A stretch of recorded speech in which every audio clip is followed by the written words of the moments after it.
नमस्कार दोस्तों, जन्मभूमि टीवी के इस एपिसोड में आप सभी का बहुत बहुत स्वागत है। मैं हूं अनुराग वर्मा और मेरी आप लोगों से एक रिक्वेस्ट है, अगर आपको मेरा कंटेंट, हम लोगों का कंटेंट पसंद आ रहा है तो कृपया करके सब्सक्राइब करें, लाइक का बटन दबाएं। इससे मेरे को, मेरी टीम को, हम सभी लोगों को बहुत उत्साहवर्धन होता है, इनकरेजमेंट मिलता है। तो आज मैं बात करने जा रहा हूँ जो एक इस समय देश में सबसे बड़ा जो विवाद चल रहा है, वो विवाद चल रहा है इस समय पशु प्रेम वर्सेस पशुओं को शेल्टर होम्स में भेजने के पक्ष में रहने वाले लोग।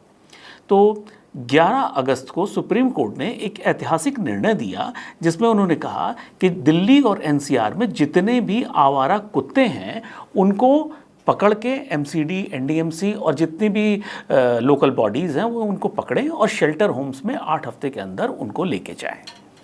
इसके बाद 14 तारीख को एकदम से एक बड़ा, मतलब इसमें पशुओं के विरोधी तो शायद सही शब्द नहीं होगा, लेकिन जो ये पशुओं के प्रेमी नहीं है उनके लिए बहुत बड़ा निर्णय था, क्योंकि दिल्ली शहर में हज़ारों की तादाद में कुत्ते काट रहे हैं लोगों को, लोगों के एक्सीडेंट्स हो रहे हैं सड़कों पे, रेबीज से मौतें हो रही। हालांकि पशु प्रेमियों का कहना है कि ये सारे दावे सरकार के और लोगों के झूठे हैं, कोई भी रेबीज से किसी की मृत्यु नहीं हुई है, कुत्ते किसी को नहीं काटते हैं। वो अच्छा, उसमें उसके बाद भी लॉजिक ये है कि कुत्ते तब काटते हैं जब आप उन्हें छेड़ते हो, या कुत्ते तब काटते हैं जब बच्चे भागते हैं, या कुत्ते तब काटते हैं जब बुजुर्ग आदमी छड़ी लेके चल रहा होता है। इससे कुत्ते इनसिक्योर हो जाते हैं और वो काट लेते हैं। उनका कहना है ये कुत्ते सही हैं, वो बुजुर्ग गलत हैं जो छड़ी लेके चल रहे हैं, या वो बच्चे गलत हैं जो कुत्तों से डर के भागते हैं, या वो बाइक वाले गलत हैं जो रात में घरों में सप्लाई करने जा रहे हैं या किसी काम से जा रहे हैं, वो गलत हैं, कुत्ते सही हैं। अब इसके बाद क्या हुआ कि एकदम से 2 दिनों के अंदर सभी तरह की एनजीओज मोबिलाइज हुई।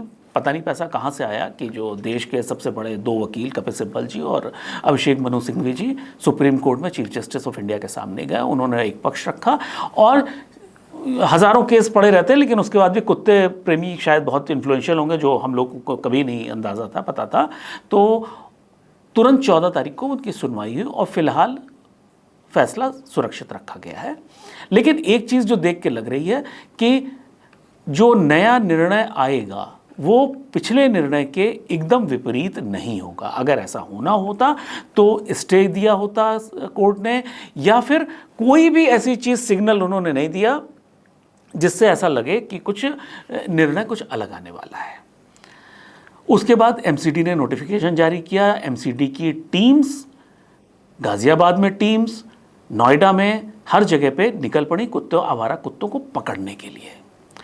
अब 2-3 किस्से ऐसे आए जिसको देख के जो बहुत ही चिंताजनक हैं कि पशु प्रेमी एमसीडी की टीम से लड़ाई झगड़ा करने लगे, उनसे मारपीट करी और जो गाड़ी एमसीडी की थी उसके साथ तोड़फोड़ करी। इसके साथ ही एक और चीज़ आई।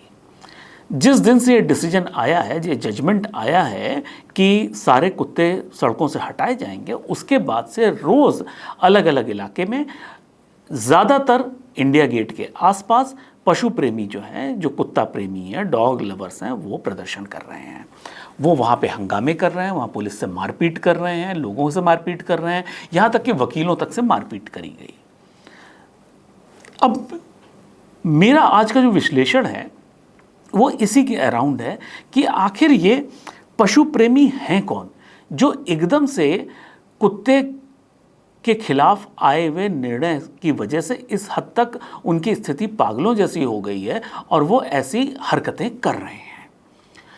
देखिए, एक जो पहले एक डिसीजन आया था, जजमेंट आया था, और जो बेसिक एनिमल प्रोटेक्शन के लिए जो कानून है वो ऐसा है कि उसका दुरुपयोग बहुत हुआ।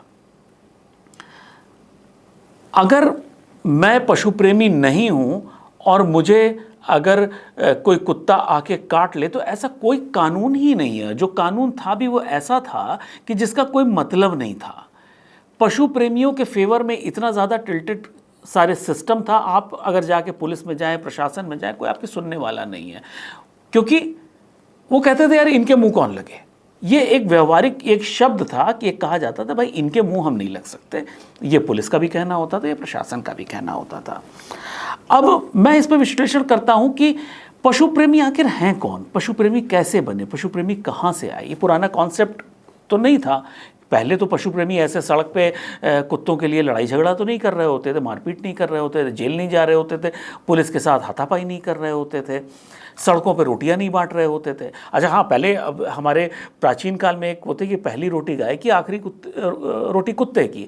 लेकिन हुआ क्या, अब सारी रोटियां कुत्ते की ही हो गई हैं, पहली और बीच की तो गायब हो गई हैं।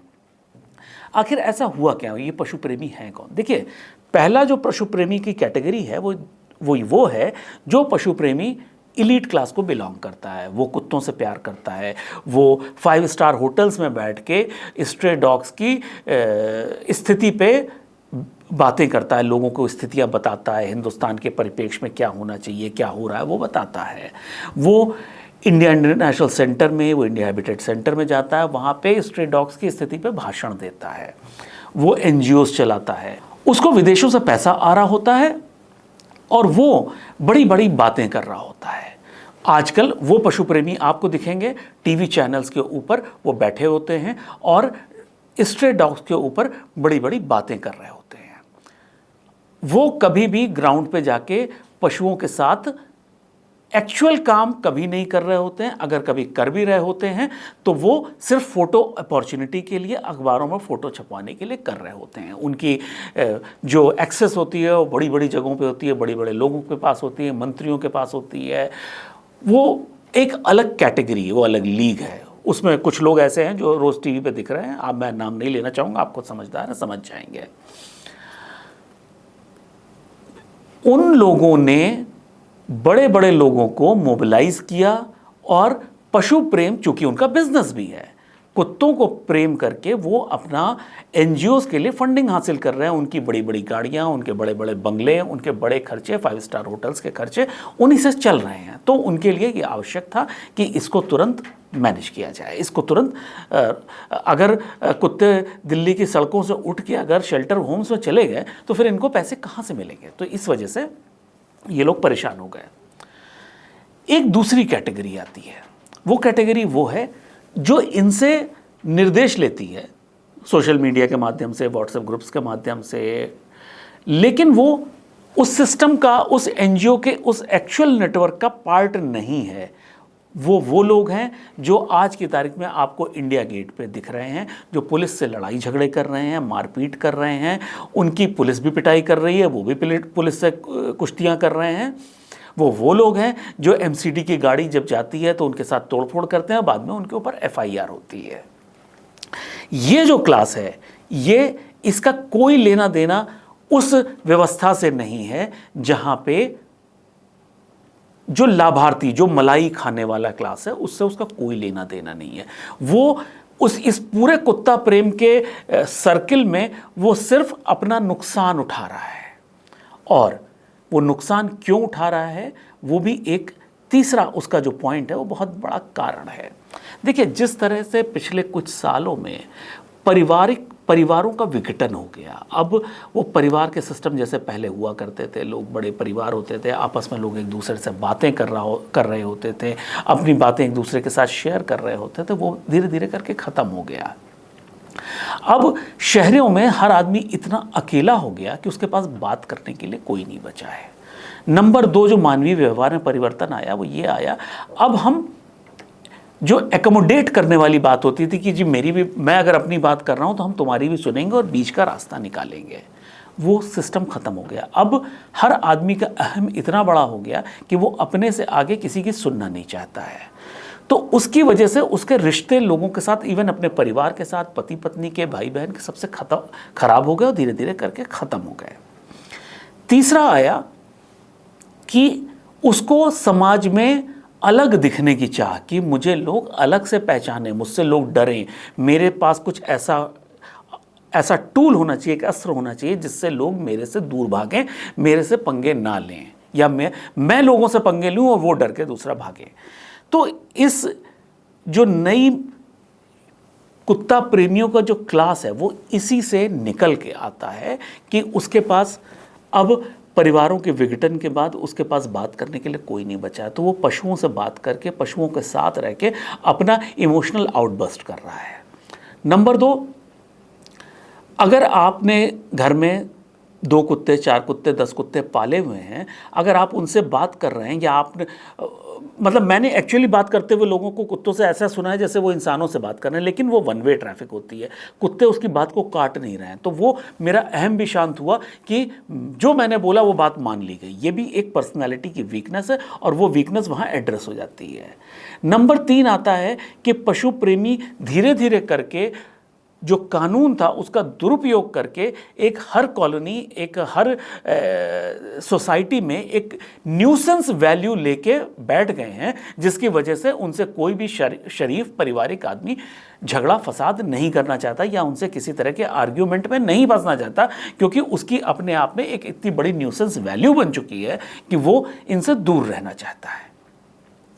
अब ऐसी स्थिति में ये पूरे जो कुत्ता प्रेमियों की चेन है, जो इलीट है, जो 5 स्टार होटल पे से में कुत्तों के ऊपर डिस्कशन कर रहा है और फंड्स उसको आ रहे हैं, वहाँ से लेके वो उस आदमी तक जो एक कच्ची कॉलोनी में एक कुत्ते को रात में रोटी खिलाता है, वहाँ तक पूरी एक चेन बनी हुई है। हर किसी के इंटरेस्ट है। ऊपर वाले को इंटरेस्ट है कि उसकी 5 स्टार होटल्स में वो बड़ी बड़ी बातें कर रहा है, फंडिंग आ रही है। जो दूसरा क्लास है उसको ये है कि उसका इमोशनल आउटबर्स्ट जो है कुत्ते बिल्लियों के साथ हो रहा है, वो कुत्तों के साथ बात करके अपने आप को बहुत उसका इमोशनल जो है उसको सपोर्ट मिल रहा है। और तीसरा क्लास वो है जो उसकी उस इलाके में उसकी न्यूसेंस वैल्यू को बनाने में मदद कर रहा है। ऐसी स्थिति में ये पूरे लोग दिल्ली को, एनसीआर को डिस्टेबलाइज करने में लगे हुए हैं। इन्होंने पूरी सड़कों पे हंगामे मचा रखे हैं। आज पिछले 5 सालों से बच्चों का गलियों में खेलना बंद हो चुका है, पार्कों में जाना बंद हो चुका है, बुजुर्ग बाहर निकलने में डरने लगे हैं।